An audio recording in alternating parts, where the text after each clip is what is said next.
Salve, salve simpatia, alô bateria! Quem curtiu, curtiu, hein? Passou o carnaval, agora só ano que vem, ou melhor, ainda tem desfile das campeãs aí no fim de semana, pra galera aproveitar aí o resquício da folia, mas vamos embora, tá começando o nosso Papo Firme aqui mesmo, aqui na Time Web. A gente vai falar muito de Libertadores, hein, família? Libertadores da América começando aí a fase de grupos para as grandes equipes. E você que está acompanhando o nosso Papo Firme, já aproveita, deixa seu palpite, deixa aí o seu registro. Quem você acha que é o time brasileiro mais preparado para conquistar essa taça da Copa Libertadores, hein? Antes de começar aqui a nossa resenha, tem que agradecer, lógico, os nossos incentivadores, né? A gente tá aqui na Fica a Dica Choperia aqui no Recreio, né? Cedendo aqui o espaço bem legal pra gente poder tocar a bola aqui, rolar a bola com o nosso programa. E também a Joal Contabilidade, especialista em incentivos fiscais e que também está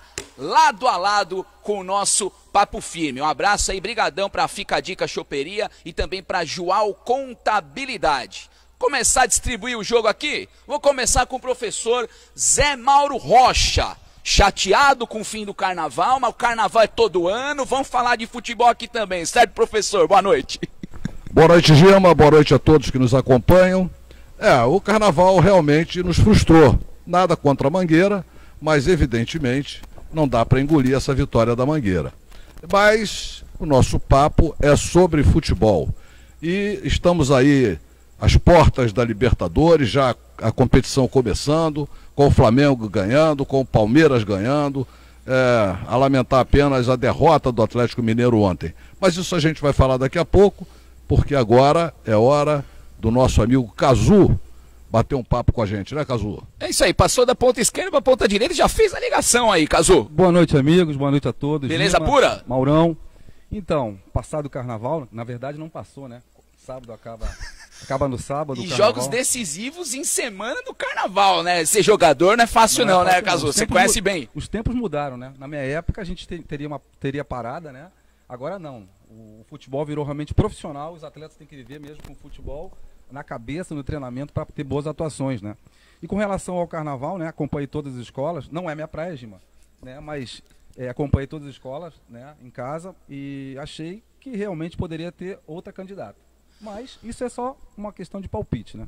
Mas aí é questão de gosto pessoal. A verdade é que a comunidade verde e rosa ficou feliz da vida aí com mais um título da Mangueira, o 20º título, né? Já encostou na Portela, que tem 22, é a maior ganhadora, mas vamos falar de futebol, vamos falar de Copa Libertadores da América. Bom, já crava aí o seu favorito, Mauro. A gente teve o Palmeiras vencendo muito bem o Júnior Barranquilla fora de casa, 2-0, tudo bem, não foi aquele desempenho de encher os olhos, não foi, mas foi uma vitória muito importante para essa estreia na Libertadores, né? O mesmo se aplica ao Inter, o Inter de Porto Alegre venceu o Palestino no Chile, o Palmeiras ganhou do Júnior Barranquilla na Colômbia, o Flamengo ganhou do San José na Bolívia. Como é que você viu aí os brasileiros estreando e quem é que você bota mais fé para levar essa taça aí, Zé? Olha, eu acho que do lado do Brasil, eu estava conversando com o Cazu e o Cazu me falava dos times copeiros. Cazu é um jogador mais recente, Cazu parou de jogar não tem muito tempo. E jogava no Grêmio, que é um dos clubes mais copeiros que eu conheço. E essa tradição do Grêmio vem de muito tempo.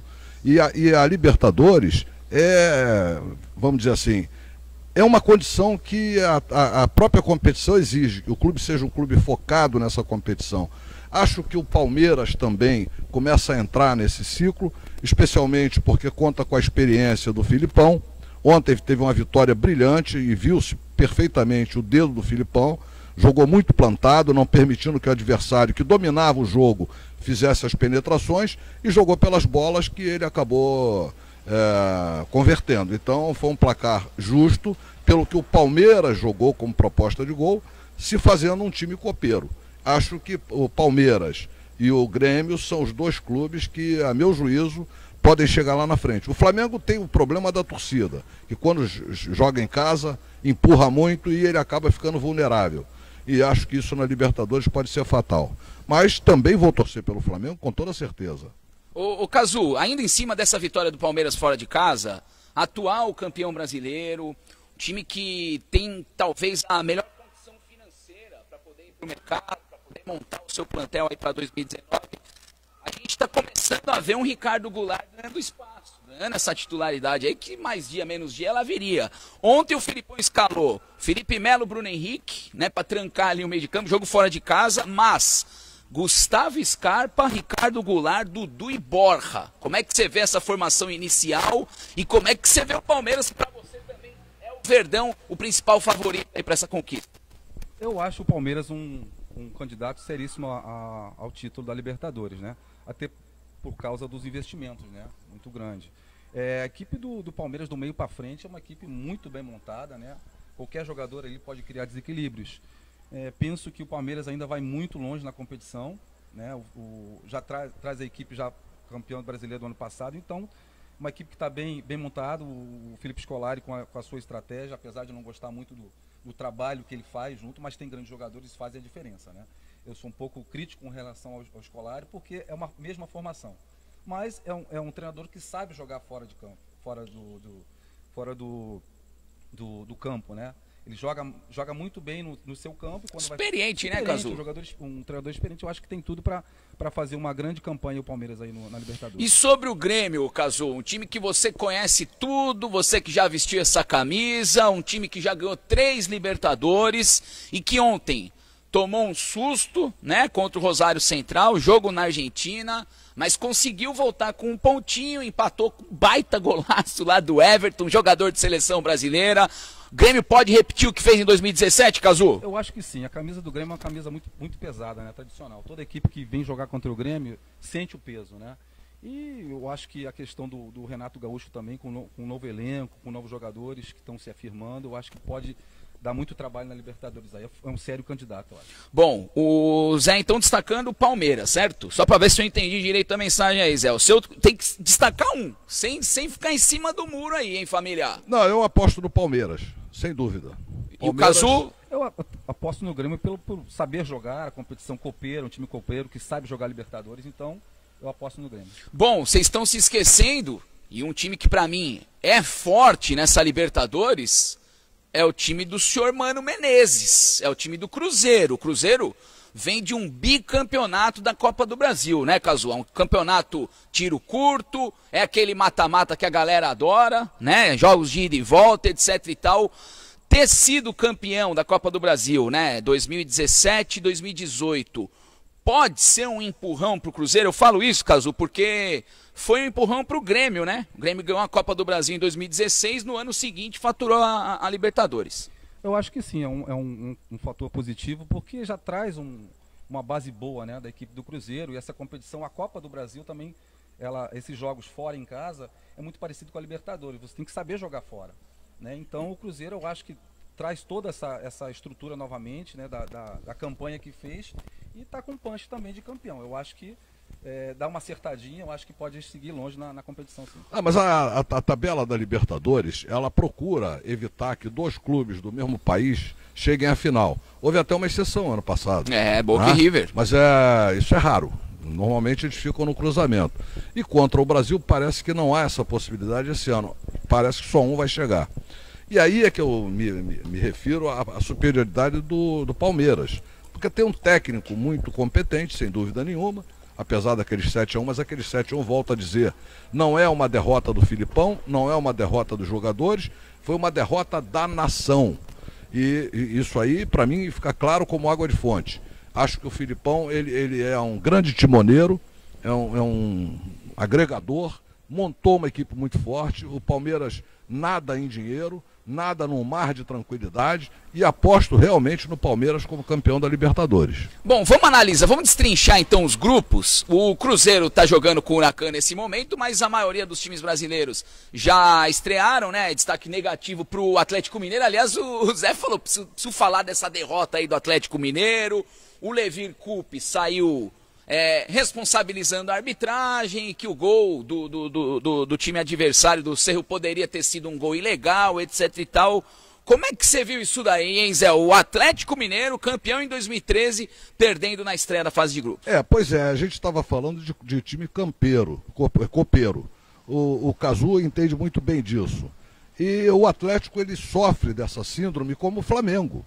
É um baita time, o Levi é um ótimo treinador, agora o Levi ele se deixa contagiar pelo clima da torcida, que é o que acontece com o Flamengo. Jogando em casa, vai para cima. Teve domínio de jogo ontem, foi para cima, teve na iminência de abrir placar, mas essa competição você joga por 1, 2 bolas. E foi o que aconteceu. Isso aí, Mauro. Eu acho que tem que a Libertadores é um campeonato, é um torneio muito diferente, porque você tem que saber jogar, tanto fora como em casa. E o Levi, estratégia é fundamental. É um técnico que joga para cima. E muitas vezes um empate é um resultado positivo. E muitas vezes você tem que saber se adaptar a esse esquema de Libertadores, que é um jogo lá e um jogo em casa. Então é importante você saber. São 4 clubes e classificam 2. Quando você perde em casa na abertura da competição, você fica muito pendurado. Vamos dar um giro nessas tabelas aí, ô Zé. A gente está vendo o grupo A na tela, só para mostrar direitinho aí para o nosso telespectador, que é o grupo do Inter. O Inter já estreou fora de casa, venceu ontem o Palestino, né, 1-0. Rafael Sobis, hein? Voltando a casa. Voltando com tudo, saiu do banco. Grande jogador. Uma estrela enorme, né? Uma estrela absurda. Espetacular. Sim. E é o grupo do campeão, só isso, tá, gente? O grupo A, o grupo do Inter, é o grupo do atual campeão River Plate. Esse jogo está programado para a 3ª rodada, né, no Beira-Rio, dia 3 de abril. Bom, Inter, Palestino, Alianza Lima e River Plate. Vocês veem alguma dificuldade aí pro time colorado ou não? River Plate. É uma grande... E só, né? Só, eu acho que só. Para você, Zé? Sem dúvida. O River é sempre um adversário muito difícil. Mas eu aposto na classificação do Internacional. Vive um bom momento, é uma boa equipe e tem todas as condições de se classificar nesse grupo, sem dúvida nenhuma. Bom, vamos lá para o grupo B. Grupo A, então, a gente entende aqui que os grandes favoritos à conquista da classificação são, lógico, River Plate, atual campeão, River da Argentina, e o próprio Inter de Porto Alegre, bicampeão, né, da Libertadores. Bom, grupo B tem outro brasileiro, tem o Cruzeiro. A gente já vê ali, jogo em andamento. Bela vitória, hein? O Cruzeiro vai vencendo o Huracan na Argentina com um gol do ex-corintiano Rodriguinho, hein? Mal chegou e já está mostrando sua importância aí no time celeste. Bom, a gente tem o Deportivo Lara, o Emelec, o Huracan e o Cruzeiro. É um grupo mais fácil do que o grupo do Inter, ou não? E a gente vê nesse resultado aquilo que víamos comentando no início. As equipes que jogam em casa são muito empurradas pela sua torcida e vão para cima. E as equipes visitantes, quando tem, por exemplo, um treinador copeiro, como é o caso do Mano, joga mais plantado e tem muito mais chance de ganhar. Não podemos esquecer de que ninguém sai de casa e deixa a porta aberta. Então, né, o futebol ele tem essas coisas que quem vive no meio entende bem. São dois quadradinhos, você tem que tomar conta do seu.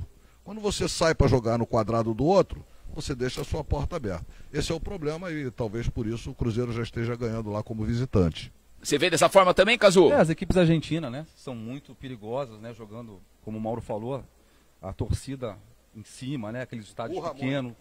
Então eu acho muito difícil qualquer equipe argentina.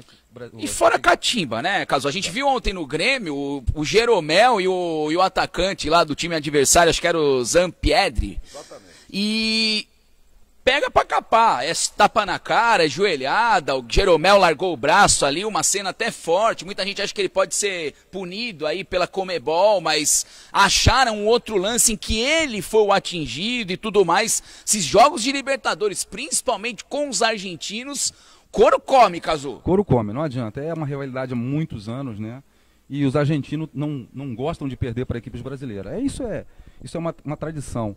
E realmente, ontem o jogo foi um jogo muito difícil para o Grêmio, até um resultado positivo, né, pelo aquilo que a gente viu, o Rosário respeitando muito a equipe do Grêmio, mas Libertadores não tem jogo fácil, principalmente contra equipes argentinas. E o que você diria pro Jeromel, Cazu, numa hora como essa, claro, se o juiz flagrasse a agressão, o Jeromel poderia ter prejudicado o Grêmio. Eu sei que é difícil, ninguém tem sangue de barata, né? Dá pra entender a reação, eu pelo menos entendo a reação do Jeromel. Mas o que dá pra fazer nesses jogos tensos? É só o começo, imagina quando chegar lá no mata-mata, é complicado. Não, você tem que saber que Libertadores é isso, né? Não existe jogo fácil, o jogador tem que estar preparado, que são jogos de catimbado. Então é importante você estar sempre focado e o que houver dentro de campo você tem que passar por cima e focar só no jogo. Legal, vamos seguir então com os grupos da Libertadores, né? A gente destrinchando o caminho, a trajetória dos clubes brasileiros na maior competição aí do continente. A gente já falou aqui do grupo do Cruzeiro, a gente já falou do grupo do Inter e a gente chega no grupo C que não tem brasileiros, né? Então vou dar uma passada rápida, né? Que é o Olímpia, é o Union, deixa eu abrir aqui direitinho. Bom, vamos pro grupo D, melhor, né? Vamos pro grupo D, vamos falar dos times brasileiros, que a gente ganha mais. É o grupo do Flamengo aí, família. Grupo do Flamengo na tela, tem LDU, tem Clube Atlético Peñarol, que é um time que tem uma tradição no Uruguai e uma torcida enlouquecida. E o San José, que é o adversário da estreia. O Flamengo foi ali a Oruro, na altitude, venceu por 1-0 com um belíssimo gol de Gabriel Barbosa. E aí, gente, como é que vocês analisam esse grupo? Que tem os campeões aí, LDU, Peñarol.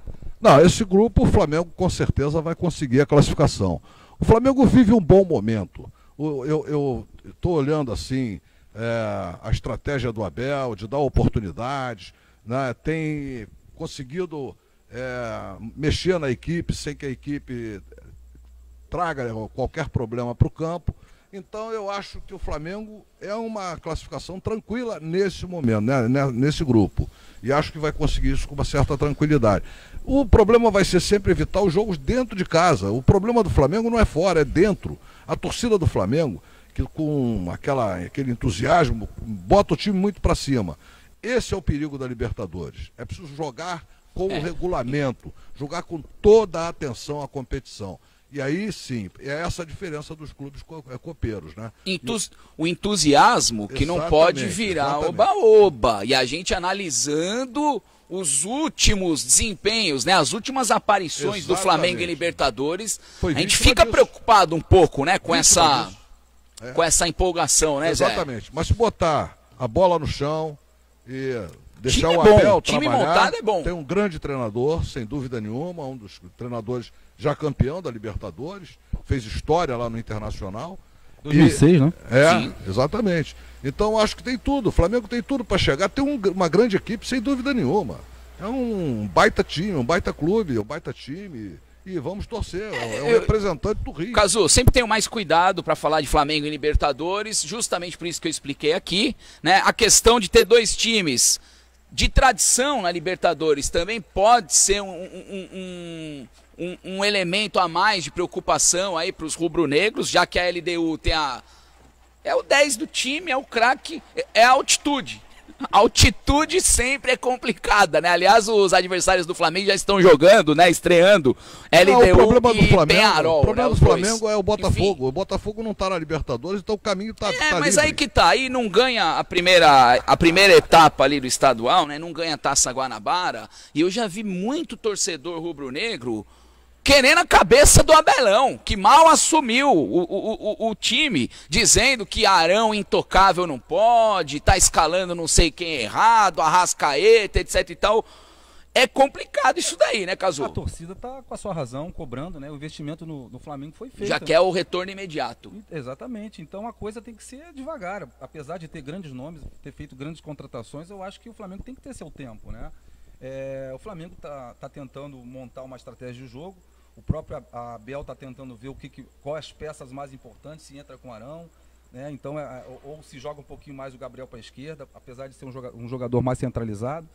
Mas eu acho que o Flamengo, com seu tempo, né, e com o trabalho do Abel, eu acho que vai conseguir os resultados que a torcida espera. E, como o Mauro falou, jogar no Maracanã existe uma cobrança muito grande da torcida, né, para jogar a equipe para frente, né? O Flamengo é uma equipe que não sabe jogar defensivamente.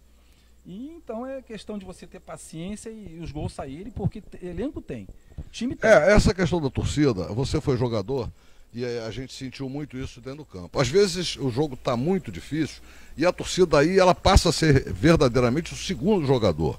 Mas quando o jogo está assim, vamos dizer, eu sou o Flamengo, sou favorito e começa a ir pela torcida, você aí vai perder o jogo com certeza. É esse o ponto que eu foco, né, Zé? Exatamente. Foco é total. Exatamente. Total. É isso que tem que ser trabalhado. O jogador, ele tem que focar a partida, você usou a expressão correta, e esquecer a torcida, que faz um trabalho lindo. Eu comentei futebol durante muitos anos, e mais do que o jogo em si, me motivava a ir comentar para ver o espetáculo que as torcidas proporcionavam.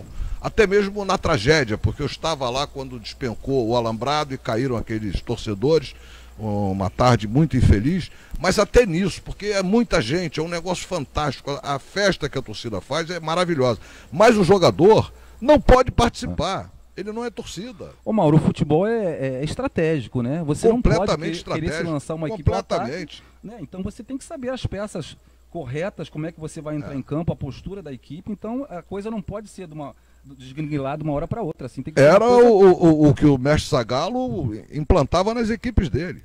Ele não permitia que os jogadores fossem contaminados por qualquer pressão fora de campo. Ele exigia que o jogador fosse focado dentro do jogo. Chamava atenção. Então, acho que mas eu acho que as equipes brasileiras estão bem, nós estamos bem representados e vamos torcer por todas. E cá entre... Evidentemente, eu carioca, vou torcer pelo Flamengo também, apesar de ter destacado o Palmeiras. Não, já que você falou da torcida, e o Grêmio, né, do pra Flamengo, mim é respeitado. Claro, muito Cruzeiro, respeitado. Grêmio, Flamengo, Palmeiras. Depois dessa vitória fora de casa aí, se o Flamengo e o Palmeiras, né, ambos venceram fora de casa, assim como o Inter, só fazer a lição de casa agora. Né? É um passo importante já para a classificação, porque não tomando nenhum susto nesses 3 jogos, né? Eu imagino que 12 pontos é a pontuação necessária aí para os times se classificarem. Vai ter 3 jogos agora em casa, né? Pô, teve um ano que o ano que o River foi campeão, não o ano passado, né? Lá atrás, acho que foi 2015, 2014, o River classificou com 8 pontos. Inacreditavelmente foi campeão ao final do campeonato. Vamos tocar a ficha aí, vamos dar um giro aí por outros grupos. A gente parou no grupo D, que é o grupo do Flamengo, né? Vamos pro grupo E. Não, no grupo E tem brasileiro, né? Vamos pro grupo E então, que tem o Clube Atlético Mineiro. Tem um detalhe do Galo doido aí, Cazu, que é o seguinte. Bom, só para apresentar o grupo. Cerro Porteño, né, uma das mais tradicionais equipes do Paraguai, venceu, inclusive, o Galo no estádio do Mineirão ontem. Tem o Zamora e tem o Nacional do Uruguai, que é também um time com muita tradição. Tricampeão de Libertadores, tricampeão mundial. O Galo já havia estreado na Copa Libertadores. Aí que tá, já foram 4 jogos, 2 viagens.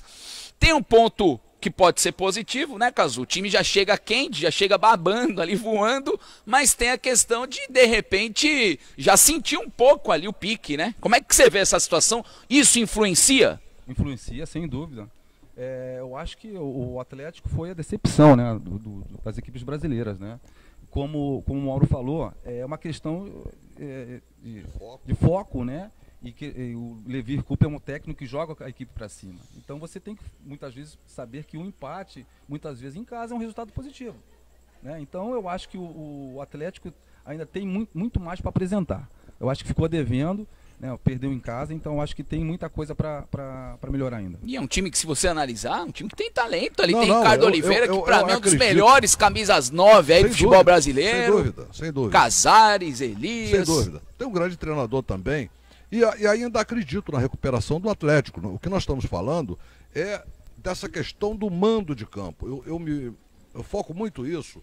Exatamente. Saber jogar, né? Saber jogar. Você tem que, por isso o Brasil não é um grande vitorioso na Libertadores. Porque não foca a competição como ela exige. As competições ela têm características diferentes. Né?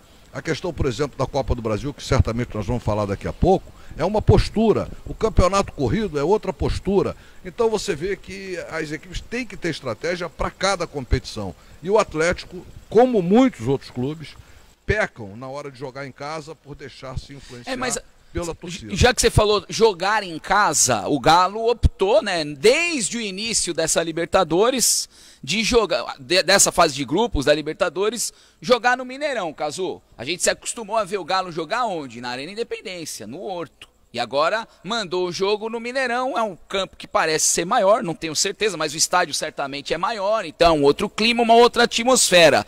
Não dá pra falar que o Mineirão dá azar pro Galo, porque o Galo foi campeão da Libertadores ali no Mineirão. Mas o Horto me passa mais a sensação de alçapão. Me passa mais a sensação de que o adversário pode tremer com mais chances do que propriamente jogando no Mineirão. Mas posso estar equivocado aqui também, Cazu. A torcida fica muito próximo ali ao campo, né? Um campo menorzinho e tal. No bafo. A galera sente o bafo. Não, mas tem a ver com o que eu estava dizendo. Quer dizer, seja no Mineirão ou lá no Independência, a pressão da torcida contamina a equipe. É isso que precisa ser trabalhado. A questão do foco que nós estamos falando aqui desde o início é exatamente isso. Pode ser positiva, mas tem também um... Exato, sempre traz um lado... Tem que trabalhar isso. Um bônus, chamar né? o jogador e dizer o seguinte, olha só, torcida é torcida, elas não ganham o que vocês ganham. Vocês têm uma responsabilidade diferente delas.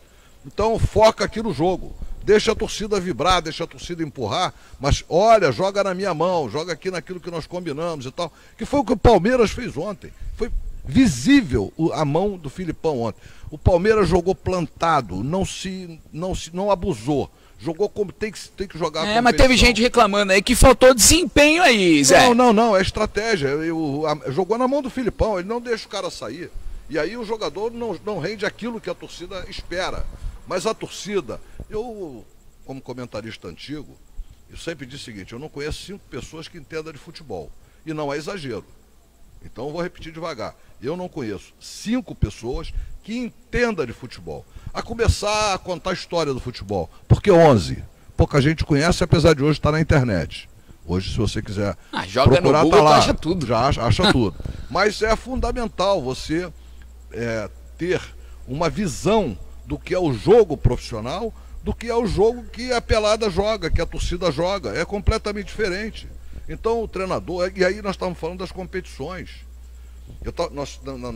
No programa passado falamos daquilo que a Europa trouxe de novidade para esse esporte, em que, né, o que comanda hoje na Europa? A estratégia de jogo, é o treinamento, são jogadores focados naquele trabalho de cruzamento, de toques aqui, de penetração por ali, como a gente viu aí na Copa do Mundo. Então, acho que focar a competição é o mais importante nesse momento do que discutir se esse jogador ou aquele está em melhor fase ou não.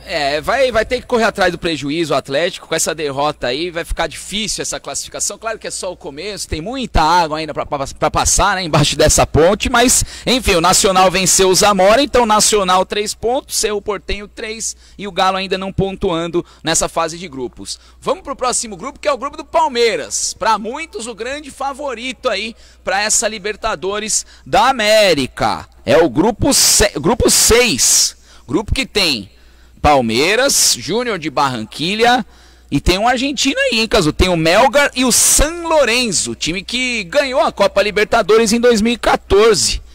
Intimida esse grupo ou não? É um grupo de respeito, né? Como eu sempre falo, se tiver Argentina, a equipe de Argentina é difícil, porque eles sabem jogar essa competição, né? Apesar de não ter muita tradição, né? Muitas vezes na questão ser campeão ou não. O San Lorenzo, por exemplo, ganhou a primeira agora em 2014, seu primeiro título da Libertadores da história do time argentino. Mas qualquer jogo fora é diferente, sem porque dúvida. Os estádios são pequenos, são apertados. Então qualquer equipe que vai lá é difícil de você jogar, né? A torcida em cima, então eu acho que isso cria muita dificuldade para os times brasileiros. Mas é um grupo de respeito. Os caras jogam com mais vontade, Cazu? Ou não dá para usar essa palavra vontade? Porque eu imagino que o brasileiro também tenha vontade ali quando vai jogar uma Libertadores, pô. É diferente, os caras jogam com alma, com coração, botam um pé, não tiram um pé, e o argentino, assim, o uruguaio, são equipes copeiras. O jogador não tem muita técnica, mas eles sabem jogar. É mais da natureza mesmo do jogador, né? Não dá para pedir muita técnica, muita questão do jogador argentino. Porque é deles, né? É correria, é o tempo todo, é transpiração, não tem muita aquela coisa da técnica, né? Então é diferente, o futebol quando se joga lá dentro é diferente, é transpiração o tempo todo. Essa competição não leva muito em conta a qualidade técnica, não. Eu até me lembro do Castor de Andrade, lendário Castor de Andrade. Salve a mocidade! Salve a mocidade nas épocas do Bangu lá, né? Ele numa preleção tirou todos os reservas, que na verdade naquela época nem tinha, eram jogadores que ficavam aguardando o treinador colocar o nome na pedra, aí o resto saía.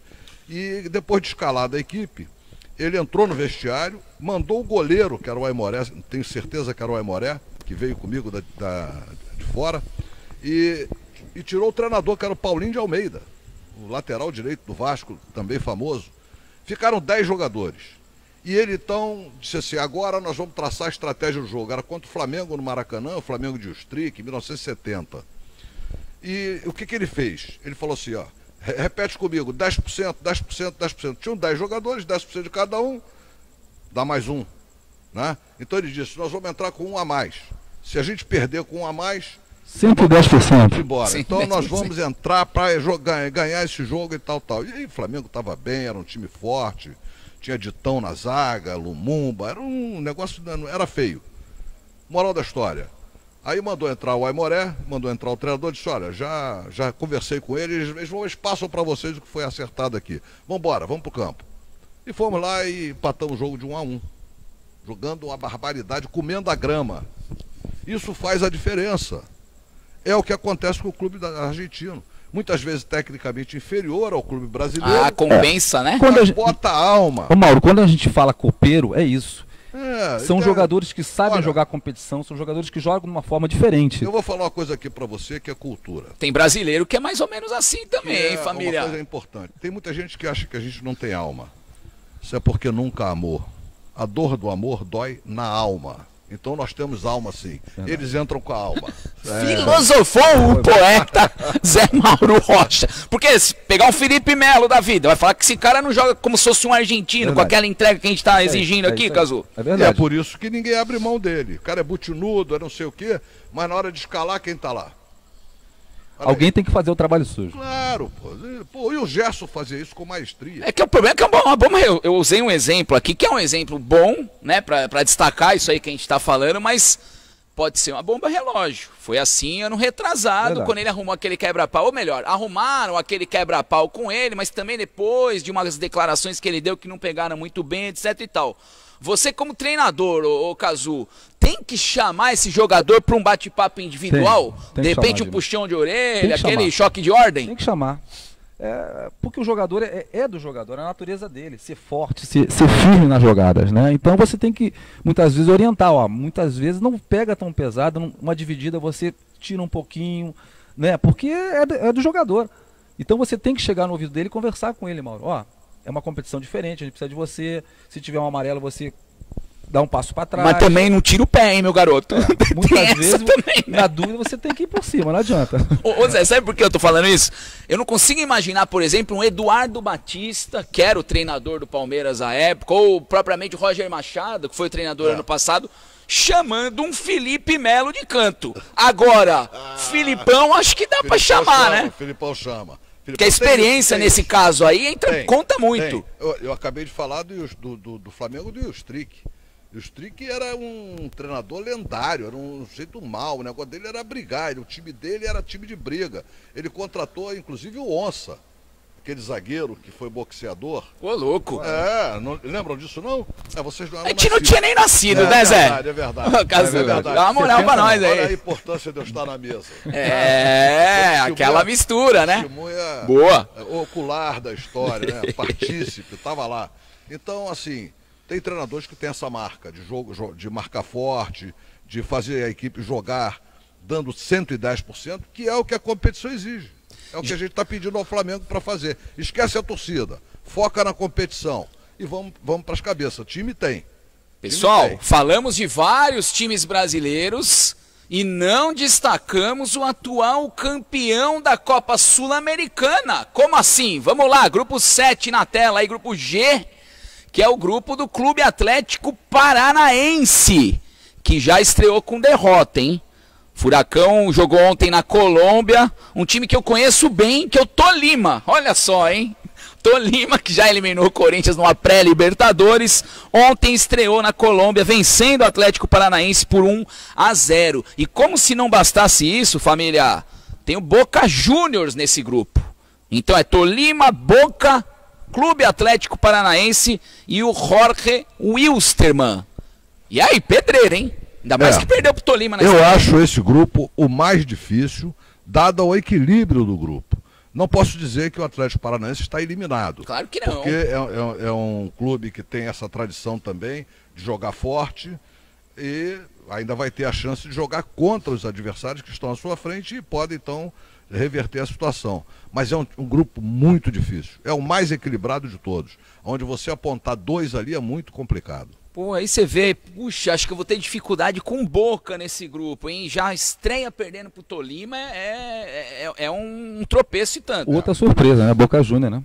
Essa derrota foi uma coisa muito que ninguém esperava do Boca Juniors. Eu tô apontando o equilíbrio da chave. É uma chave dificílima. Para mim, a mais difícil de todas. É complicado essa chave. Eu gosto da maneira que o Atlético joga. Não, eu estou dizendo, eu não acho que... surpreender. Sim, tem um grande treinador, provou isso ano passado. Exatamente. Né? Não é, mais um gaúcho, não está tudo perdido. Como o Atlético Mineiro também não perdeu tudo. A gente está dizendo tá só no início do campeonato, tem muita água para passar debaixo dessa ponte. Até o Atlético Paranaense mesmo que perdeu pro Tolima pode dar a volta por cima. Pode, vamos sequência aí. Aconteça. Aliás, o Atlético que foi vice-campeão, hein? Em 2005, acabou, não pôde jogar na Arena da Baixada, né? Fruto do regulamento, jogou no Beira-Rio e acabou perdendo a decisão para o São Paulo. Fechando então os grupos da Libertadores, vamos para o grupo 8, grupo H, que é o grupo do Grêmio, grupo do tricampeão sul-americano, Grêmio do Renato Gaúcho, que estreou ontem, empatando com o Rosário na Argentina 1-1. Esse time tem o Libertad do Paraguai e tem a Universidade Católica do Chile. O Libertad já chacoalhou a Universidade Católica 4-1 na estreia.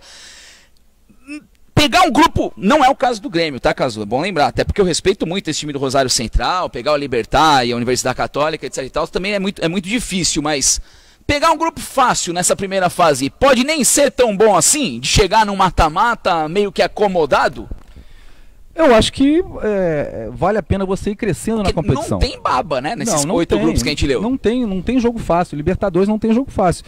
Mas é melhor você ir ganhando confiança na competição, né? Pegando equipes mais fáceis e lá pra frente você vê onde é que você vai realmente brigar, né? Eu acho que o Grêmio está indo...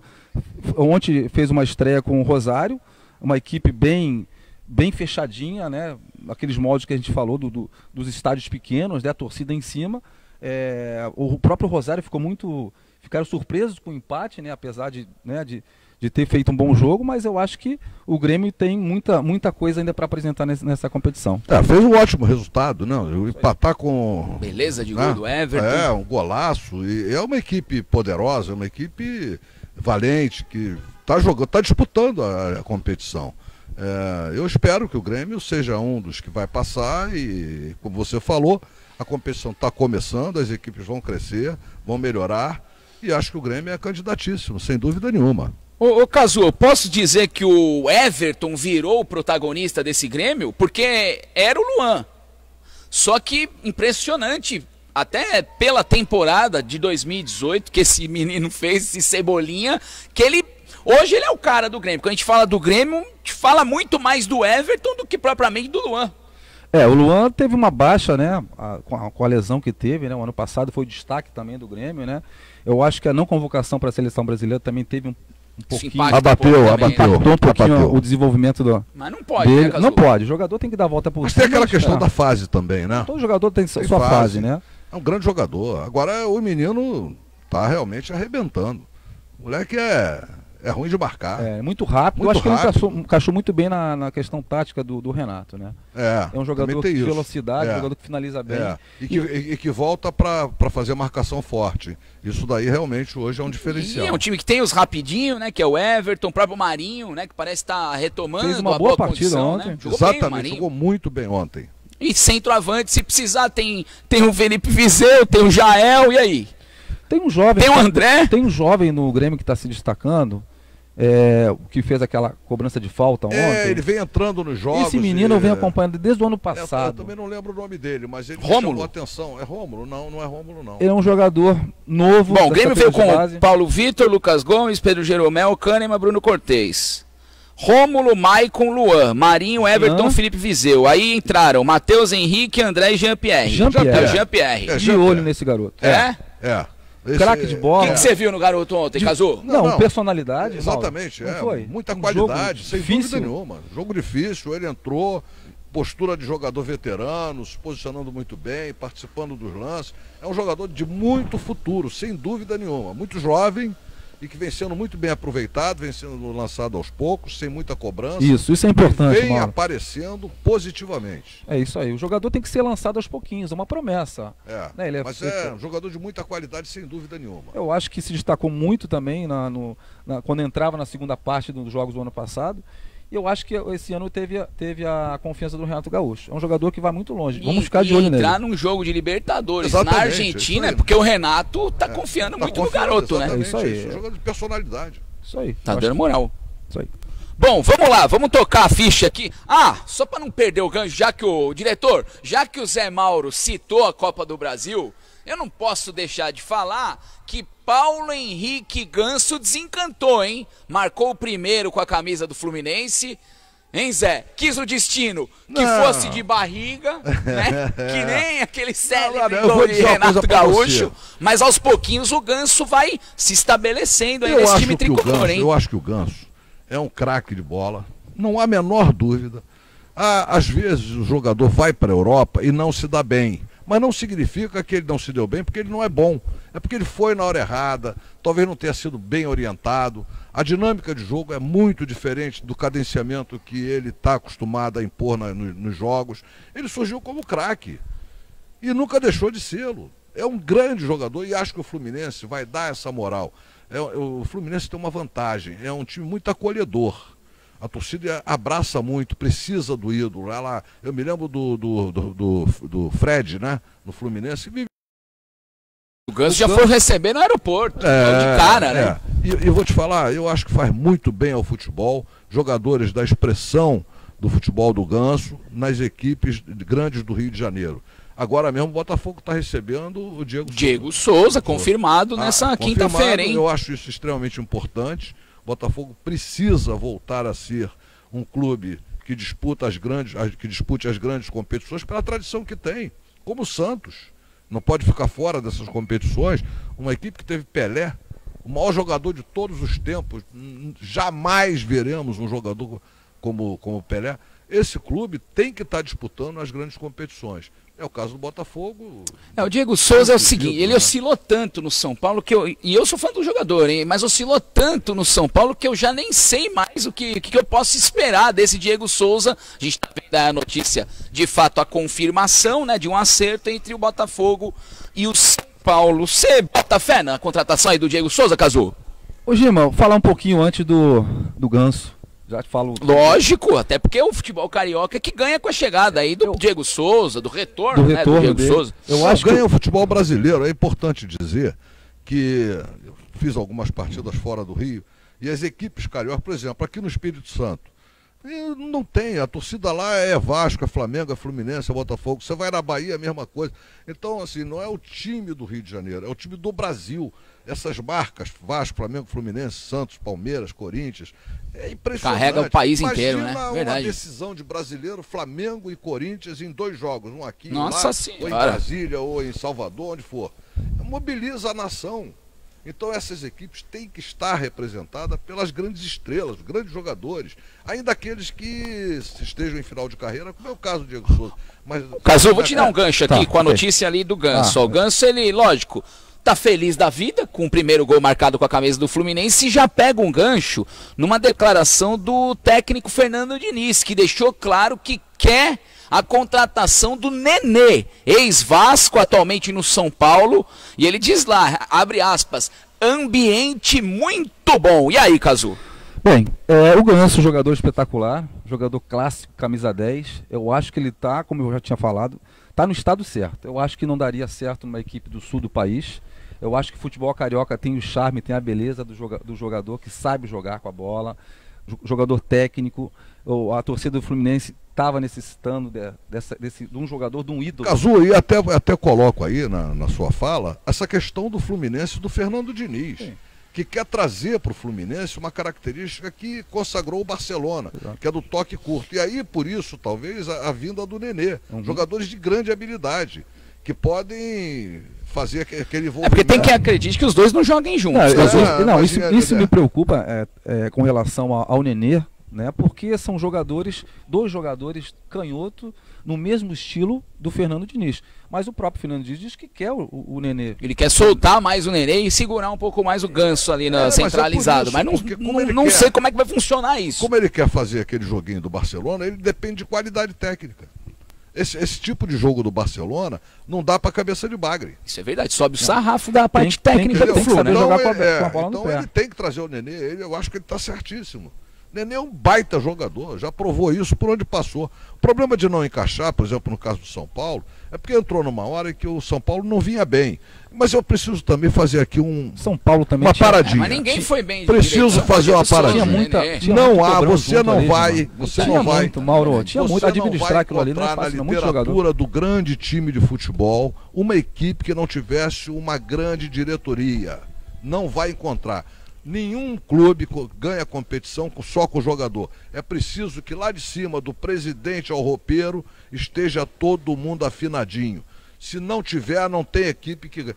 Eu vi o Flamengo com o ataque dos sonhos, com o Edmundo, o Romário, o Bebeto, não sei o que e tal. Não ganha nada, por quê? Porque o Flamengo era uma bagunça.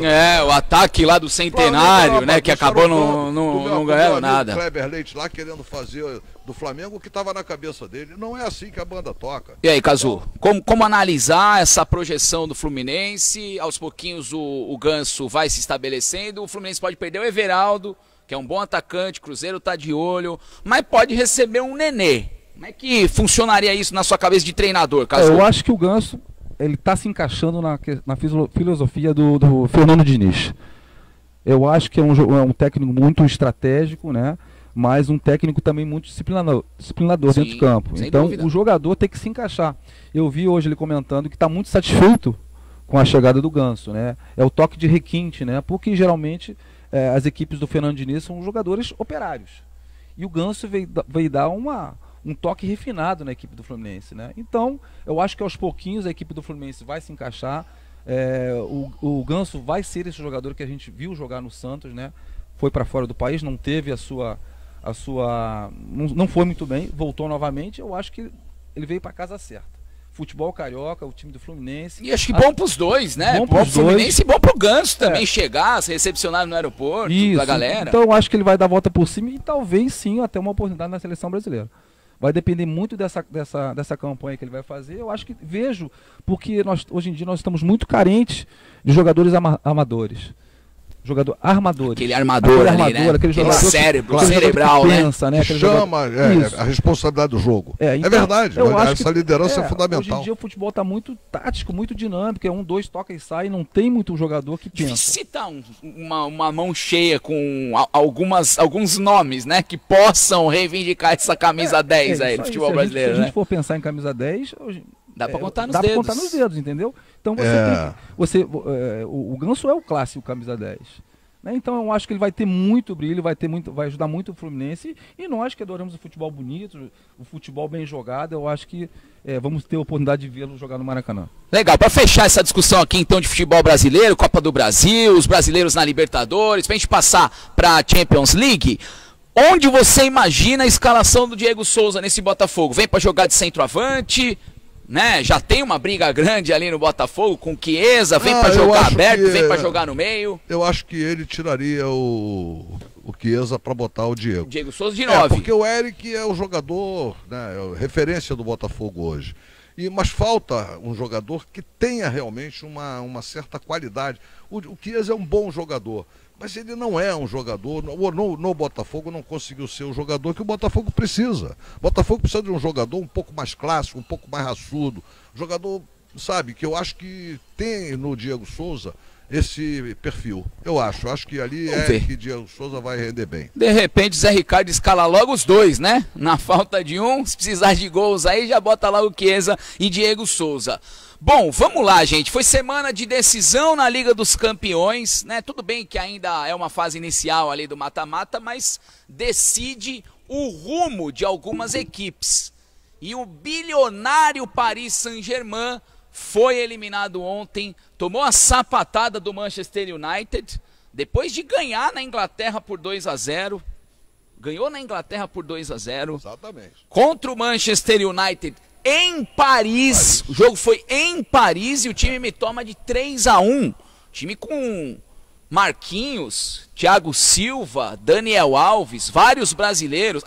Neymar não jogou, óbvio, mas viu o jogo ali das tribunas. E aí, Zé, como é que faz um time que investe 200 milhões no Neymar, quase 200 no Mbappé e mais um ano vai ficar na fila?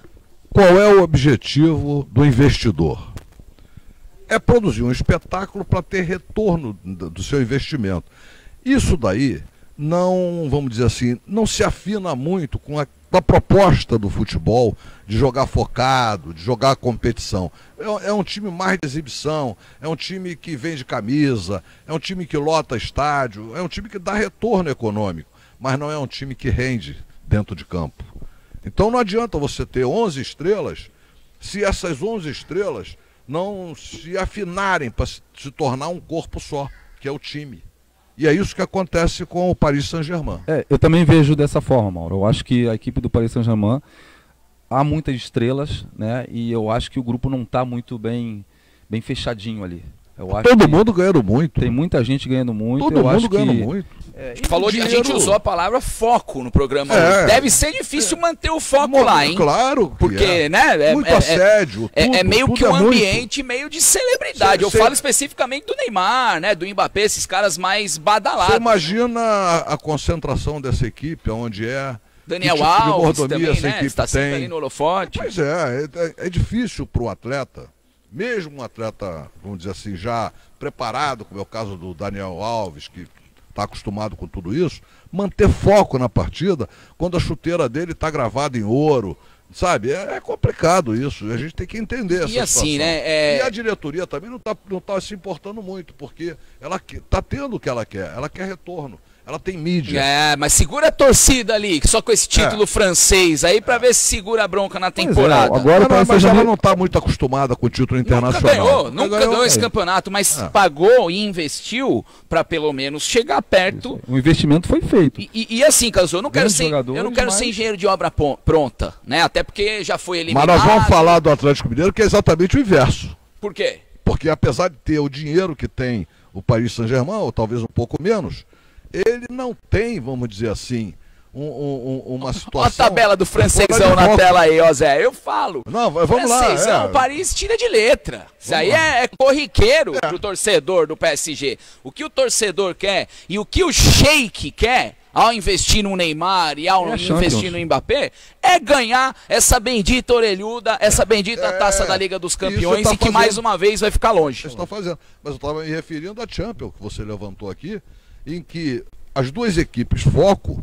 sem dúvida nenhuma, é o Paris Saint-Germain e o Real Madrid. Discordo, Zé. Tem Barcelona, tem o Manchester City aí do Guardiola. Como destaque negativo. Sim. Destaque negativo. Entendi. Por que eu falei do negócio de engenheiro de obra pronta? Porque fica cada dia mais claro que o Neymar errou ao escolher ir para o Paris Saint-Germain do que ficar no Barcelona. Como é que você vê isso daí, Cazu? Eu acho que ele também já pensou nessa questão. Eu acho que ele estaria muito melhor ao lado do Messi, né? Eu acho que Coutinho. O próprio Messi já falou isso. Será que ele está preocupado com isso? Deveria, né, seu Zé? Não está. O Neymar não está preocupado com isso. A grande saída do Neymar para o Paris Saint-Germain foi buscar... Ele não queria ser o melhor do mundo? O melhor do mundo. Tá mais longe do que ele estava no Barcelona, ele já teve esse sonho. Ele tá mais longe agora do Paris Saint-Germain do que no Barça, Zé. Ele hoje, o grande sonho dele é comprar as grandes mansões, investir bem. Com certeza. Voltamos no foco, na prioridade da carreira. O menino chegou aonde nunca sonhou chegar. é uma celebridade Mas internacional. dava para ir mais longe, essa que é a nossa discussão aqui, Zé. Nós achamos ele que é dava. muito jovem também ainda, né? Mas muito é, jovem. mas é 26 anos, 26 ou 27. Está 27 alcançando já. a maturidade de um atleta aos 27 ainda anos. não está, 27, ainda nem está maduro, né? Ainda nem está maduro. Mas a questão é que ele Pô, mas nós chegou... vamos tratar como jovem até quando? O cara até vai quando? fazer 40 anos e a gente tá falando menino nem ainda. Não, mas eu diria o seguinte, como a gente aumentou a expectativa de vida, eu considero que até os 30 ainda é um menino. De verdade, de verdade. Não estou aqui exagerando, não. Garotos hoje de 28 anos não estão pensando em Mas namorar. eu acho que isso é tão ruim pra carreira dele, pro caso crescimento do Neymar, Zé. No Ficar caso, falando no que caso ele é do jovem, Neymar, é menino, no é caso ruim do pra ele. Neymar, ele foi conduzido pelos empresários, pelo pai, como um produto. Ele deixou de ser um jogador com aspirações de ganhar títulos dentro do esporte para ser um milionário. Então ele abriu mão desses valores, né, de chegar, vou ganhar a bola de ouro, vou ser o melhor do mundo. Ele já é o melhor do mundo na grana. Está ganhando muito. Sei lá, Caso, é que ele saiu do Santos, foi pro Barcelona, a gente viu o Neymar evoluir. Aí ele sai do Barça, sai do Paris Saint-Germain, parece que você não está falando estagnou, do ponto de vista parece que técnico. parou. Ele também não é esse jogador referência que todo mundo achava que era. Nós já tivemos 2 Copas do Mundo com o Neymar. Mas Sim, 2014 verdade. ele jogou bem. Hã? 2018, tiraram ele da Não, Copa mais aí ou menos. na maldade. Não, Jogou mais uma ou boa menos. Copa em 2014, Mais ou menos. sim, Zé. O jogo, quando está 18 muito pegado, decepcionou, 14 ele se achei que foi esconde. uma boa Eu Copa. não estou fazendo crítica pessoal a ele. Porque reconheço nele o talento que ele tem, sem dúvida nenhuma. Mas dentro de um time de futebol, ele para mim é um pipoqueiro. Que isso, Ele Zé? vai lá pro meio de campo. Que isso? O jogo começou a pegar, pode procurar o Pipoqueiro Neymar. que ganhou quase tudo na carreira já, Amigo, pô. ganhou no início da carreira. Hoje, com a fortuna que tem, está administrando e faz ele muito bem. É isso que eu estou dizendo. Eu estou defendendo ele. Fazer um contraponto aqui. Não, mas, eu acho que é muito estilo, né? Um jogador, o estilo dele provoca que ao contato, ao choque. É um jogador Sim, que, mas no início que da não tem carreira medo de jogar. provocava isso na entrada da área. Agora provoca lá no meio de campo. Porque técnica, Repara. a gente joga, a gente sabe que o cara, ele é diferenciado. Não, ele o Neymar é uma diferenciado. técnica Não se discute. refinada ali com a bola Não no se pé, ele é discute. diferente, Cazu. Não se discute. Eu acho que quando ele foi para a Europa, eu acho que ele teve uma adaptação do futebol. Porque aqui no Brasil é aquela coisa, o tipo de marcação mais leve, né? Na Europa o futebol é muito mais pegado, a marcação é muito mais fechada. Então ele sofreu bastante com isso. Não estou protegendo, até porque eu acho que o Neymar é um jogador, é um gênio jogando. Né? Mas eu acho que muitas vezes ele provoca o choque e poderia aguentar essa carga. Né? Muitas vezes eu acho que ele tem situações para poder seguir a jogada, ele prefere cair ao chão. Então é mais uma questão, o que a gente viu na Copa do Mundo, muitas vezes que a gente ficou um pouco irritado com a questão do cai-cai, né? Por causa disso. Eu acho que ele tem muito mais talento para progredir. Né? Não foi o caso de 2014, porque aquilo ali foi uma covardia. Não, ali naquele caso foi uma Ali covardia. não foi. Da Copa. Não, ali eu estou falando dele bom. Mas o que o jogador encontra na Europa que de repente ele pode não esperar, sim? Porque às vezes a gente vai para a Europa achando que Marcação mais dura. maravilhas e tal. Marcação mais dura. Os espaços Você que teve lá, Cazu. Então, os espaços menores, né, de você jogar, a marcação dura, é uma coisa que muitas vezes a gente não percebe. O próprio relva, né? A grama é diferente. O toque, Relvado, o relvado, que é isso, hein? A grama, o toque tem que ser mais rápido, porque a marcação, os espaços são menores, né? A bola é mais rápida, tanto é que molha os campos na Europa. Quer dizer, não tem campo ruim, Não existe campo gramado ruim. bem aparadinho, bem aparado. eles molham, vai escorregar a bola rapidinho, E o jogador, deslizar, né? o jogador tem que ter a técnica individual, mas tem que saber o momento de passar a bola. Entendeu? O Neymar sofreu um pouco com isso. Tanto é quando ele chegou no Barcelona, ele tentou, né, como a gente chamava em Portugal, brincar na areia com a bola, partir para cima, mas o futebol europeu é diferente. Você tem que jogar coletivamente. Né? Então, com o passar do tempo, o Neymar foi aprendendo essa questão de sair do contato, de fazer 1-2. Quando ele estava no Barcelona, teve o seu momento áureo ali, muito bem, junto com o Messi e tal, apareceu. Mas quando ele foi para o Paris Saint-Germain, eu acho que ele tentou ter um protagonismo e realmente não buscou, não conseguiu esse espaço. E 2015, quando ele foi campeão, ele também foi artilheiro, junto com o Messi, junto com o Cristiano Ronaldo, mas estava ali dividindo a artilharia com os maiores jogadores do mundo. Próximo passo do Neymar, porque você pode falar o que você quiser, Zé, mas ele tem mercado. Tem, eu acho que o próximo passo dele é Marquês de Sapucaí. Não, calma.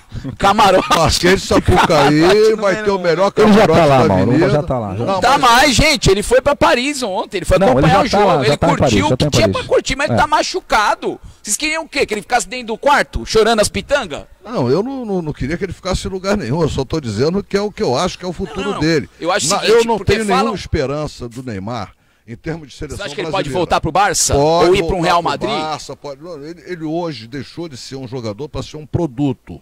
Ele não está sendo tratado como um jogador. Ele é um produto. E a seleção brasileira não tem que ter produto, tem que ter jogador que jogue o tempo todo e dispute a partida. Esse é o diferencial do futebol brasileiro para o futebol europeu, dentro dessa característica da competição que nós estamos vendo. Eu falei que nós não ganharemos nada há 50 anos, já passaram 20, já se passaram 20, e se nós continuarmos tendo o Neymar como esperança de ganhar a Copa do Mundo, vamos chegar aos 50. Cazu, sabe o que é fogo? Muita gente pensa igualzinho, Zé. Se caminho do Neymar é sem volta, ou ele pode recuperar a imagem dele, Não, eu a acho que idolatria com o torcedor. Gilmar, pode voltar. Pode? Eu acho que sim. O Neymar tem 26 anos, né? 27 anos. 27. Né? Então é um jogador ainda que tem muito para apresentar ainda, né? E joga mais uma Copa do Mundo, né? Eu ia falar da Copa América, que tem em junho, Sim, mas Copa não América. sei nem se ele joga, porque tá machucado, pô. Não sei se vai se recuperar a tempo. Eu acho que né? não há tempo hábil para isso. Estamos A em lesão março já. Não vou nem te perguntar, Zé. Você acha que ele vai se recuperar a tempo aí pra Copa América? Mas verdade seja dito, tem um campeonato que é importante. Tudo bem, os torcedores. Se bem que acho que os torcedores vão dar uma importância até maior para essa Copa América por ser aqui no Brasil, né? Ou não? Copa Olha, América, grande a cobrança evento, é maior, aqui né? no Brasil. A cobrança jogos é maior. Maracanã e tudo pois é. mais. Bom, eu acho que era a grande oportunidade de nós montarmos uma seleção verdadeiramente nova, competitiva, abandonando toda a estratégia que foi utilizada para a Copa do Mundo, que foi vergonhosa. Nós tomamos um passeio, não sei se da Bélgica, não me lembro agora, que foi aquele Tantos adversário do europeus, Brasil. né? Holanda, no ano é França, Bélgica. é Bélgica. Esse ano foi a Bélgica, o último ano foi a Bélgica. Isso. Foi a Bélgica, que deu aquele passeio Alemanha. tático, né? Tático. Estou me referindo à questão tática. E precisamos renovar. Eu não vejo o Tite como um grande treinador. Me desculpem a mídia, me desculpem todo mundo. Eu acho que ele é daquele treinador marqueteiro, entendeu? Agora mesmo nós estamos vendo aí. Mas onde é que ele tá o errando, jogador. Zé? Onde é que o Tite tá errando? Em tudo, em Como em tudo. tudo? E vou te falar agora. Pegou o Brasil será ali, que ele mal vai das pernas, convocar? botou na Será Copa, que ele vai pô? convocar o Dudu? Não Dudu do convocou, Palmeiras? não convocou. Não convocou, não. A torcida do Palmeiras ficou bem brava. Aliás, Não, pô. ficou nada, né? Porque quanto menos convocar, menos desfalca, né? Quer dizer, Mas, enfim. aí vem com o Zezinho lá, não sei da onde, que nunca ninguém viu. Mas o Dudu merecia. É isso Já que eu tô merece dizendo. desde o ano passado. Já uma chamada. merece há Gente, muito tempo. peraí. E agora com a contusão? Peraí. Tem a contusão Firmino, Gabriel Jesus, Everton e o Vinícius Júnior. Mas deu brecha agora. Que acabou com a sendo contusão. beleza. Mas e antes? Você queria que ele tirasse quem Já, desses quatro? não Pra sei. convocar o Dudu? Pode tirar qualquer um, Firmino. Não, Ou seja, jamais. Firmino em seleção brasileira. Firmino hoje é o melhor brasileiro do futebol. Me arruma, Pois é, são jogadores me arruma diferentes, outro são assunto posições pra diferentes. comentar, ó. São jogadores Pô. de dentro da área. O Dudu joga pela extrema. Completamente diferente. Ontem o Palmeiras ganhou em cima do gol dele. Ele pegou uma bola lá na esquerda. Ele deu passe pro gol Deu dos caras. passe. Primeiro gol, Os caras né? meteu, ele É viu, isso. né? Uma visão de jogo espetacular. Firmino jamais fará isso. Eu não acho o Isso, Firmino Zé. perna de Não pau. fala um negócio Eu não desse acho do perna de Roberto pau. Firmino, não, que é o Mas melhor não atacante acho, brasileiro na não Europa. acho, não acho. Confesso a você que não acho. Não me encanta, eu não convocaria e apostaria hoje numa equipe bastante nova, totalmente renovada, com um novo treinador, um desses dessa nova geração. Pode ser o Fernando Diniz, pode ser o Zé Ricardo, pode ser aquele outro, esse que está no Vasco, qualquer outro dessa nova geração. Nós precisamos mudar a mentalidade do jogador brasileiro e formarmos uma seleção competitiva para vencermos a Europa, que não vencemos desde 2002, que não vencemos uma grande seleção. E aí, Cazu, não é competitiva hoje a seleção brasileira? Eu acho que é. Eu acho que é competitiva, Mauro. O que está faltando é o jogador brasileiro, né, apesar de a maioria jogar lá fora, né, saber como é que funciona o futebol europeu, é jogar em conjunto. O grande problema do jogador brasileiro é esse. O jogador brasileiro é muito individualista. Exatamente. Gosta de jogar individual. E esse não é um esporte para E quando chega na individualidade. seleção brasileira, parece que não dá liga. É como eu próprio posso falar do Marcelo. O Marcelo é um excelente jogador no Real Madrid. Excepcional. Mas quando vem para vestir a camisa da seleção brasileira, não rende o que a gente espera. Então eu acho que tem que haver uma doutrina dentro da seleção brasileira, dos atletas jogar, para saber jogar em conjunto. O resultado é positivo para todos. Não pode ter resultados individuais. Quando eu vejo a seleção, parece que a gente só vê o Neymar. A gente só vê Gabriel Jesus, parece agora esse menino que está se despontando, o Coutinho, sim, entendeu? Eu acho que é um conjunto, a seleção tem que ter um conjunto, né? Sem dúvida. Tem hoje. Eu acho que não, eu acho que o futebol brasileiro perdeu essa essência que nós tínhamos nos anos 70. Mas eu vim falando o futebol nos anos 70 era conjunto. Apesar de a gente ter Estrela Maior o Pelé, mas existia muito conjunto. A equipe jogava entrosamento. E hoje em dia não. Hoje em dia a gente vê o jogador querendo bater o pênalti, querendo pegar a bola para bater a falta. Então existe um individualismo para quê? Prêmios individuais. E a gente estamos ficando para trás, porque a Alemanha, que foi campeão em 2014, nos deu uma aula de humildade. E tinha renovado a equipe toda quando perdeu a Copa de 2010. E foi feito um trabalho. Montou uma equipe, eu não me lembro se já veio com uma equipe nova em 2010, para depois ser campeã a seguir. Para depois fazer o papelão que fizeram ano passado na Copa, né? De perder para a Coreia do Sul. Isso vocês não falam, né? Não, beleza, mas legal. Mas se começa o trabalho de novo, Gina, se começa. Reforça a nossa se renova, isso aí. Exatamente, porque o jogador depois passa a ser uma grande estrela e fica inadministrável. Ou no caso lá do treinador, que também é antigo. Também, já está há 8 anos. Parceiro, e não pode. E assim, vocês estão pedindo o Dudu, pode ser que o Dudu seja convocado para o lugar do Vinícius Júnior, porque o Vinícius, infelizmente, acabou sofrendo uma lesão séria no tornozelo. Terça-feira, a gente falou da eliminação do PSG, quarta. A do Real Madrid foi pior ainda, foi um vexame ainda maior, porque o Real tomou de 4 do Ajax. E deu adeus à competição onde ele defendia o tricampeonato, né? E a partir rumo ao tetracampeonato. Essa lesão, ela leva pro Vinícius Júnior pra melhorar, hein, Cazu? Você que é experiente, não sei se você já arrebentou o tornozelo, mas certamente graças a Deus, já não teve tive nenhuma lesão. Algum atleta seu ao longo da minha carreira machucado tornosa. Com relação ao mas já sentiu a dor, né? Já senti a dor. Ligamento foi, né, Cazu? Ligamento. Eu não sei, eu acho que uns 3 ou 4 meses, né? Não sou um médico. Ou seja, da área, descartado da Copa América, então, infelizmente. Não acho que não há tempo hábil para ele voltar. Eu acho que seria uma grande oportunidade para a gente ver o Vinícius com a camisa da seleção brasileira, né? E realmente ver toda o que ele tem para apresentar junto à nossa seleção brasileira. Mas a gente está com as imagens aí do Vinícius Júnior. Ele que esse ano de 2019 estava ganhando cada dia mais moral, cada dia mais importância aí para a torcida, para o treinador, e é exatamente o momento que ele reclama ali das dores no tornozelo, Cazu. É o momento que o Vinícius estava esperando, né? O ano passado passou jogando muito pela equipe B do Real Madrid, esse ano teve a confiança do técnico, né? O jogador também ganha confiança quando o técnico aposta, né? E infelizmente teve essa lesão, tá mostrando aí, ó. Olha lá, a gente está ilustrando exatamente o local da lesão do Vinícius Júnior. Uma lesão de tornozelo e os ligamentos do tornozelo foram rompidos. Então isso vai ter que levar a cirurgia, infelizmente vai ter que sentar na mesa de operação e vai levar um tempo aí, infelizmente, porque ele estava numa curva ascendente, né? Ele estava melhorando a cada jogo, estava sendo destaque na imprensa lá. Ô Zé, no dia do Barça e Real, principal jornal espanhol dividiu a capa ali, de um lado o Messi e do outro o Vinícius Júnior. É um exagero? Não é exagero. Eu acho que é um exagero, mas que ele tá ali tocando uma fumaça ali na imprensa espanhola. Ele é um jogador diferenciado, é um jogador que vai crescer muito. A ida dele para a Europa vai fazer muito bem a carreira dele. Se ele for bem administrado, se tornará o melhor jogador brasileiro em pouquíssimo tempo. Agora... Que papo de bola de ouro? Papo de melhor do mundo? Melhor do mundo. Mas o Neymar, que é o Neymar, você disse que não vai ganhar e o Vinícius Júnior vai ganhar, Zé? Eu estou dizendo, se o foco do Vinícius Júnior for o do futebol, ele chegará lá. O Neymar deixou de ser um jogador profissional para ser uma estrela do futebol. Ele hoje é vendido como estrela. Ele não é mais um jogador com foco em nada dentro do futebol. Ele é um jogador totalmente aconselhado a sair com a fulana, a ir na festa do rei, a festa não sei do que. Ele virou um superstar. Mas era assim com ele quando o Neymar tinha 18? Não era, Não, claro que não. Então, Claro que não. Então, é isso que eu estou dizendo. Então Se o Vinícius, com a idade do Vinícius. se o Vinícius não perdeu o foco, eu não tenho nem dúvida de que ele chegará a ser o melhor jogador do mundo. Até porque não terá mais a concorrência do Messi. Daqui a pouco o Messi está parando de jogar e já não será. Messi 8-7, Messi está com 31.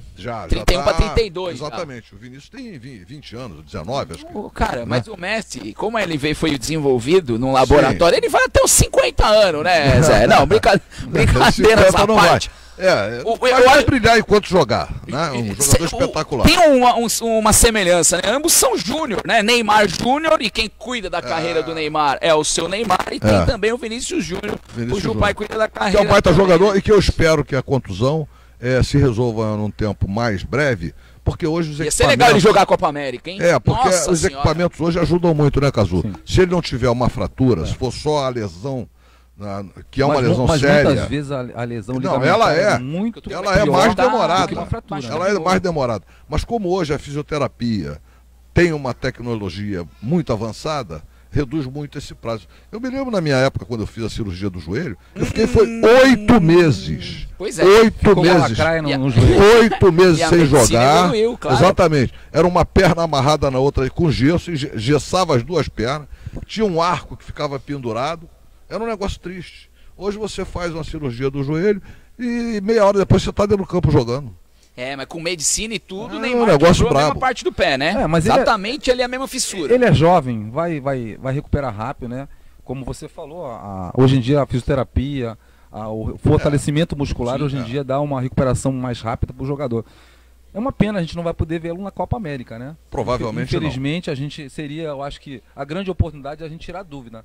A Copa América é em junho, julho. Em junho. É junho ou julho? Junho. Mês 6. Mês 6. Eu acho que dá. Pro Vinícius Júnior. Nós estamos em março, se ele fizer a cirurgia agora, março, abril, maio, mas tem indicação cirúrgica? Não sei. Tem, porque rompeu houve ruptura dos ligamentos. Bom, então vai ter que fazer a cirurgia. Aí a coisa é mais séria. Aí é mais sério. E só colocar uma ressalva aqui com relação ao jogador com a camisa da seleção brasileira. Eu acho que é importante você se destacar na seleção. Você ganhar confiança na seleção brasileira. Porque nos clubes você já chega com todo aquele status de craque. Né? Então é muita coisa que envolve. A bruxa teve solta essa semana, Cazu. Henrique Dourado, né? Mal estreou na China, né? Inclusive marcando gol, mas acabou tendo uma fratura né? na canela, né? Foi tíbia, osso né? Foi a tíbia, né? Teve a fratura na tíbia, uma infelicidade danada, porque ele estreou com um gol e agora vai ter que fazer essa pausa aí para recuperação do osso. Aí a imagem do Henrique Dourado. Esse é o pior momento do atleta. Pior que é, né? A lesão é o pior momento. Você quando você está no auge, né, cria expectativa de jogar, até de possivelmente até tentar uma oportunidade da seleção brasileira, você tem uma lesão. Então é o pior momento do atleta, é o que o Vinícius está passando agora nesse momento. E tem a parte física, né, da lesão, mas tem a parte psicológica também, que eu eu acho que pesa muito, né, Cazu? Pesa demais. Então, eu acho que tudo tem seu tempo, né? Eu acho que eles têm que agora fazer o tratamento, o Vinícius também fazer o tratamento, se recuperar e voltar novamente. Né? Eu acho que o Vinícius Júnior é muito jovem, tem muito ainda para apresentar. Legal. Bom, seguinte, família, deixa eu dar um recado aqui. A gente falou muito de seleção masculina, mas tem que falar de seleção feminina de futebol, né? Que não vai bem das pernas, participou de um campeonato aí recente, né, Zé? E também não arrumou absolutamente nada. Técnico Oswaldo Alvarez está para cair, né? Se já não caiu aqui no meio do programa, o Vadão, né? Não sei se de repente já caiu aqui no meio da resenha, mas verdade seja dita. Se vocês estão preocupados com o futuro da seleção masculina, eu imagino a preocupação com os rumos do futebol feminino. E aí? É lamentável, porque, olha só, o Brasil, com essa extensão territorial, com a qualidade das moças que quando se dedicam a tudo que fazem na vida, que é uma coisa que, aliás, eu vou aproveitar porque amanhã é o Dia Internacional da Mulher. Então não posso deixar de fazer essa referência para dizer que as mulheres em tudo que fazem são extremamente determinadas. Concordo plenamente contigo, Sem Mauro. dúvida, sem dúvida. Aliás, a mulher, para mim, é um santuário da vida. Eu falo agora para os machões. Tenham cuidado com as mulheres. Nós viemos delas. Nós ficamos ali dentro. Depois somos alimentados por ela. E vamos até o dia que ela morre fazendo a homenagem a ela, né? Então acho que, aproveitando isso, né, para falar que a seleção brasileira feminina precisava ser olhada com mais carinho pelas autoridades. Acho até que merece um investimento do governo federal direto. Eu que aplaudo tanto as iniciativas do presidente Bolsonaro de tirar incentivo disso, incentivo daquilo, tem que tirar mesmo, porque no fundo, esses incentivos não chegam na ponta, chegam na casa dos espertalhões, mas não chegam na ponta. Mas no caso do futebol feminino, talvez as Forças Armadas pudessem agasalhá-las para formar grandes equipes. Parece só o Flamengo, né, Cazu? Só o Flamengo que tem as meninas marinheiras, né? Que jogam lá. Ia virar regra isso aí, né? Que os times tinham obrigação de montar o seu time de futebol feminino, né? A partir desse ano que foi obrigatório, os times da primeira. Todo mundo vai ter que criar divisão. uns times obrigatório, mas a questão é que você cria a obrigatoriedade e empurra para o clube. Diz assim, toma, o filho é teu, se vira.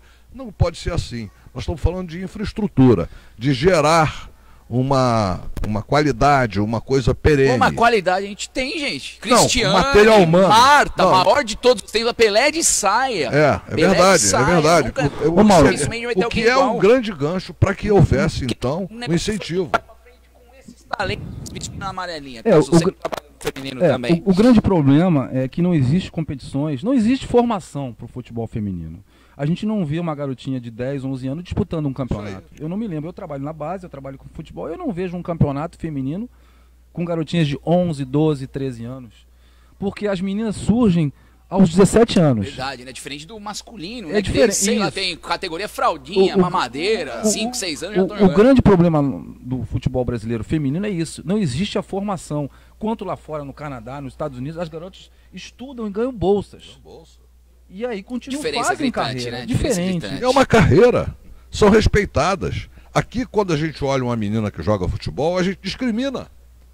Como foi Mas isso está mudando, Mauro, isso está mudando. Nós temos que mudar. Tem que mudar. Mas eu acho que aí, não só os clubes, toda a sociedade. Você não vê a grande mídia destacar nada do futebol feminino. Sim, também. Concordo, quando chega lá no dia que a Marta recebeu um prêmio, aí aparece lá. A Marta conta a vida dela, ela chora, tadinha. Não transmitem os campeonatos. Nada, não fazem uma referência. Mas também, Caso, que campeonato? Se a gente ainda não tem hoje um calendário oficial do futebol feminino, gente. Cobrar das seleções.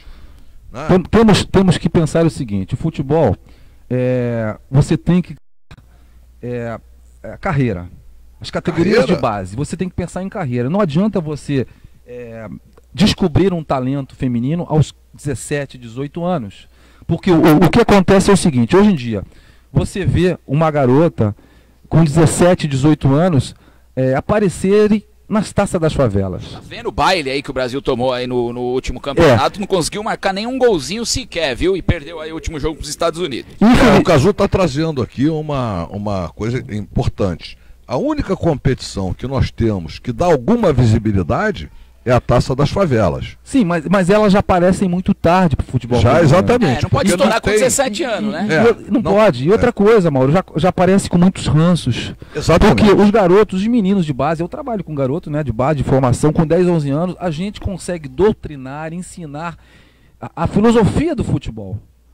Já essas meninas não têm esse embaseamento sobre o futebol, sobre as competições. Isso é cultural, Cazu? Isso também não é cultural? A cultura hoje, tudo bem, essa cultura está mudando, mas está enraizado no futebol brasileiro o meu filho, o moleque, eu vou inscrever na escolinha de futebol. Com 2 anos, a menina vai no balé. vai na aula de dança, etc e tal, ou no vôlei, ou no handball. Hoje não, mas há espaço para diversidade. Tem que mudar. Há espaço para isso.